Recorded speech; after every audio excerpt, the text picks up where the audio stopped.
स्वागत है आपका हमारे यूट्यूब चैनल में। दोस्तों आज का टॉपिक है बेसिक स्ट्रक्चर ऑफ कॉन्स्टिट्यूशन, यानी संविधान की आधारभूत संरचना। आइए जानते हैं इसके बारे में। दोस्तों एक सवाल बहुत ही बड़ा है, क्या मौलिक अधिकारों में संशोधन किया जा सकता है? क्या फंडामेंटल राइट्स को अमेंड किया जा सकता है? अगर किया जाता है तो कितना अमेंडमेंट किया जा सकता है? क्या पूरे फंडामेंटल राइट को हटाया जा सकता है? यही सब सवाल थे जिन्होंने बेसिक स्ट्रक्चर को जन्म दिया, इस डॉक्ट्राइन को जन्म दिया। तो इसके बारे में इसकी हिस्ट्री जानते हैं। दोस्तों इसकी हिस्ट्री स्टार्ट होती है 1951 से। 1951 में एक केस आता है Shankari Prasad versus Bihar, state of Bihar. दोस्तों उस समय बिहार सरकार ने एक कानून पास किया, ठीक है, लैंड रिफॉर्म यानी भूमि सुधार का। भूमि सुधार में क्या था कि जिन जमींदारों के पास ज़्यादा ज़मीनें थीं, ठीक है, सरकार उनकी ज़मीनें गरीबों में बांट देती थी। तो ज़मींदार एक थे शंकरी प्रसाद, वो कोर्ट गए, ठीक है, और उन्होंने बोला कि ये हमारे राइट टू प्रॉपर्टी उसमें फंडामेंटल राइट हुआ करता था, ठीक है, कि ये तो हमारे फंडामेंटल यानी मूल अधिकार का हनन है कि सरकार हमारी ज़मीनें ले रही है। तो सरकार ने क्या किया, इससे बचने के लिए संविधान में संशोधन किया, ठीक है। तो सुप्रीम कोर्ट के पाले में यह गया कि सरकार संविधान में संशोधन, जो आर्टिकल 368 में सरकार को संशोधन का पावर दिया गया है, उसके जरिए क्या फंडामेंटल राइट्स को भी अमेंड कर सकती है, यानी फंडामेंटल राइट को चेंज कर सकती है। तो दोस्तों शंकरी प्रसाद यानी 1951 वाले केस में सुप्रीम कोर्ट ने क्या कहा कि सरकार आर्टिकल 368 के द्वारा फंडामेंटल राइट्स को अमेंड कर सकती है। मतलब 1951 वाले केस में सुप्रीम कोर्ट ने सरकार का साथ दिया कि सरकार चाहे तो 368 में जो उसको पावर्स मिली हैं अमेंडमेंट का, उससे फंडामेंटल राइट्स को भी अमेंड कर सकती है। पर बात यहीं ख़त्म नहीं हुई। इसके बाद केस आया 1967 में गोलकनाथ का, जिसमें सुप्रीम कोर्ट ने अपना जो पहले का डिसीजन था उसको चेंज किया। उसके बारे में जानते हैं। दोस्तों गोलकनाथ में क्या हुआ, गोलकनाथ की कहानी क्या थी? दोस्तों गोलकनाथ एक व्यक्ति थे पंजाब में, इनका नाम था विलियम गोलकनाथ। इनके पास दोस्तों 500 एकड़ ज़मीनें थीं। उस समय पंजाब सरकार ने एक कानून लाया कि 60 एकड़ तक की ज़मीन एक आदमी अपने पास रख सकता है, इससे ज़्यादा जो ज़मीनें हैं सरकार ले लेगी। तो गोलकनाथ फिर सुप्रीम कोर्ट गए और उन्होंने सुप्रीम कोर्ट में गुहार लगाई कि हमारी जो फंडामेंटल राइट है, यानी जो राइट टू प्रॉपर्टी है, ठीक है, इसका ये हनन है। तो उसमें सुप्रीम कोर्ट ने क्या फ़ैसला दिया? दोस्तों इसमें सुप्रीम कोर्ट ने सरकार के खिलाफ फैसला दिया कि सरकार आर्टिकल 368 में जो पावर मिली है कॉन्स्टिट्यूशन अमेंड करने की, यानी संविधान संशोधन की जो पावर आर्टिकल 368 में सरकार को मिलती है, उससे सरकार फंडामेंटल राइट्स को अमेंड नहीं कर सकती है, यानी फंडामेंटल राइट्स अमेंड नहीं किए जा सकते हैं। गोलकनाथ में सुप्रीम कोर्ट ने बोला, पर शंकरी प्रसाद में क्या बोला था कि अमेंड कर सकती है। 67 में बोला कि नहीं कर सकती। तो अभी क्या इस पे राय है? तो ये अगले केस केशवानंद भारती केस में इसके बारे में फाइनल डिसीजन पे मुहर लगी।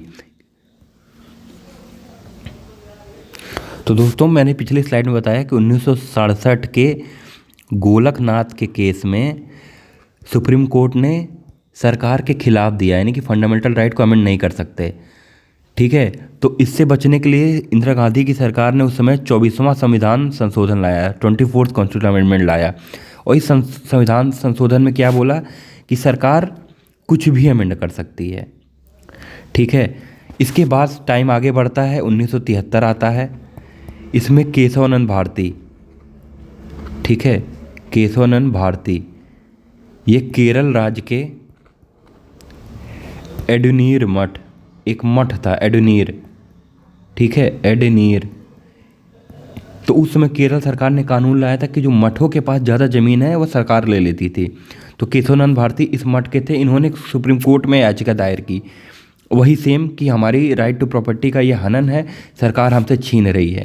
दोस्तों उस केस में सुप्रीम कोर्ट की 13 बेंच यानी 13 जजों की बेंच बैठी, ठीक है, और उन्होंने 7-6 से यह फैसला दिया कि सरकार संशोधन कर सकती है, यानी फंडामेंटल राइट्स का संशोधन हो सकता है, पर उन बेसिक स्ट्रक्चर जो है, यानी जो संविधान का मूलभूत संरचना है, उसके साथ छेड़छाड़ नहीं हो सकता। यानी बेसिक स्ट्रक्चर जो डॉक्ट्राइन है 1973 के केशवानंद भारती जजमेंट में आया, यानी ये पॉइंट बहुत इंपॉर्टेंट हो जाएगा। ठीक है दोस्तों, याद रखिए केशवानंद भारती जजमेंट में बेसिक स्ट्रक्चर आया और ये एडनीर मठ के थे, एग्जाम में इस पे भी सवाल आते हैं। आगे बढ़ते दोस्तों, अभी वो जो मैंने तो आपको समझाया वही देखिए स्लाइड में है। शंकरी प्रसाद वाले केस में सुप्रीम कोर्ट ने क्या बोला कि पावर है फंडामेंटल राइट को अमेंड करने का, यानी पूर्ण शक्ति है। शंकरी प्रसाद के केस में सुप्रीम कोर्ट ने बोला। पर नेक्स्ट केस यानी जो गोलकनाथ का केस है उसमें सुप्रीम कोर्ट ने क्या बोला कि नहीं कर सकती है। ये गोलकनाथ का केस है 1967 में, ठीक है, कि सीमित शक्ति नहीं रखती है चेंज करने की। ठीक है दोस्तों, ये गोलकनाथ। और उसके बाद आता है अपना केशवानंद भारती जजमेंट। इसमें पार्लियामेंट कुछ भी फंडामेंटल राइट में अमेंडमेंट कर सकती है, पर वह बेसिक स्ट्रक्चर यानी जो संविधान की आधारभूत संरचना में बदलाव नहीं किया जा सकता। आइए अब जानते हैं कि आधारभूत संरचना क्या है, क्या क्या उसमें आते हैं। दोस्तों, आधारभूत संरचना में संविधान की सर्वोच्चता, कानून का शासन, न्यायपालिका की स्वतंत्रता, शक्तियों के पृथक्करण यानी कि डिवीज़न ऑफ पावर होगा, यानी लेजिस्लेटिव सेपरेशन ऑफ पावर होना चाहिए, इसको छेड़छाड़ नहीं किया जा सकता। संघवाद, फेडरलिज्म का छेड़छाड़ नहीं कर सकते। धर्मनिरपेक्षता जो हमारे संविधान की है उससे छेड़छाड़ नहीं कर सकते। हमारा संविधान का संप्रभुता लोकतांत्रिक है, यानी हमारे संविधान को लोकतांत्रिक ही रहना है हमारे देश को। ठीक है दोस्तों, संसदीय प्रणाली यानी जो पार्लियामेंट्री सिस्टम है वही हमारे यहाँ चलेगा। इसको प्रेसिडेंशियल नहीं बनाया जा सकता क्योंकि यह बेसिक स्ट्रक्चर का पार्ट है। कल्याणकारी राज्य, स्वतंत्र और निष्पक्ष चुनाव, ठीक है। और दोस्तों, यह जो ये सारी चीज़ें एलिमेंट्स हैं ये हर लैंडमार्क केस में आते रहते हैं। अगर कल को कोई और केस होगा तो इसमें और भी चीज़ें ऐड हो सकती हैं। तो दोस्तों, आज का टॉपिक हमारा यहीं समाप्त होता है। हमने आज के टॉपिक में संविधान की जो आधारभूत संरचना है यानी बेसिक स्ट्रक्चर है, क्यों आया, क्यों इसकी ज़रूरत पड़ी, इसको हमने चर्चा की। आखिरी में इसके हम लोग एक रिवीजन कर लेते हैं एक स्लाइड में कि कैसे ये आया। तो सबसे पहले 1951 आता है। 1951 में शंकरी प्रसाद का केस आता है, ठीक है। इसमें सुप्रीम कोर्ट ने क्या बोला कि फंडामेंटल राइट्स को छीना जा सकता है, अमेंड किया जा सकता है, ठीक है। फिर 1967 आता है। 67 में किसका आता है, गोलकनाथ का। इसमें सुप्रीम कोर्ट ने क्या बोला कि फंडामेंटल राइट को अमेंड नहीं किया जा सकता है।